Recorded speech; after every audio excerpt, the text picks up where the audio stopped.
सभी को नमस्ते जी। मैं आर्य राजकुमार, प्रशिक्षु शास्त्री।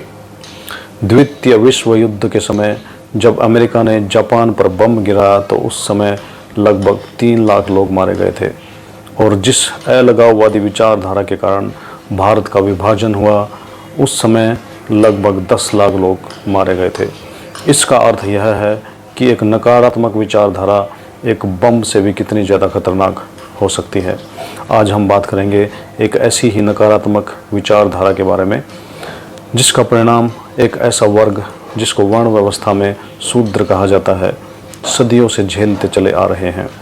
महाभारत काल के बाद वेद विद्या के न्यून हो जाने के कारण वैश्य, शूद्र और क्षत्रिय समाज के द्वारा अपना वर्चस्व बनाए रखने के लिए शूद्र वर्ग को नीच वर्ग घोषित कर दिया गया।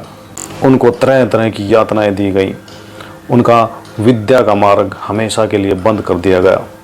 विद्या तो दूर की बात, उनको सार्वजनिक कुओं तालाबों से पानी तक नहीं पीने दिया गया। दलित वर्ग की न जाने कितनी पीढ़ियां इसी शोषण में जन्मी और इसी शोषण में ही मर गई। दलितों के उद्धार के लिए समय समय पर हमारे महापुरुषों जैसे कि गुरु नानक देव जी, कबीरदास जी, रविदास जी, महात्मा ज्योतिबा फुले और अंबेडकर जी ने अपने स्तर पर हजारों प्रयास किए, परंतु हम आज तक भी उस नकारात्मक विचारधारा से नहीं पीछा छुड़ा पाए हैं। मनुष्य की अज्ञानता के कारण यदि शरीर में उत्पन्न हुए रोग की समय पर चिकित्सा न कराई जाए तो भविष्य में वह रोग एक भयंकर रूप धारण कर लेता है। और ऐसे में यदि 1-2 बार ही दवाई लेकर उसका उपचार करने का प्रयास किया जाए तो ऐसे व्यक्ति को बुद्धिमान नहीं कहा जा सकता। तो इस नकारात्मक विचार को दूर करने के लिए भी हमें एक लंबे प्रयास की ज़रूरत है, हमें एक लंबे प्रयत्न की ज़रूरत है। और जो विद्या का मार्ग कालांतर में हमारे लिए बंद किया गया था, उस विद्या के द्वार को फिर से खोलने की ज़रूरत है।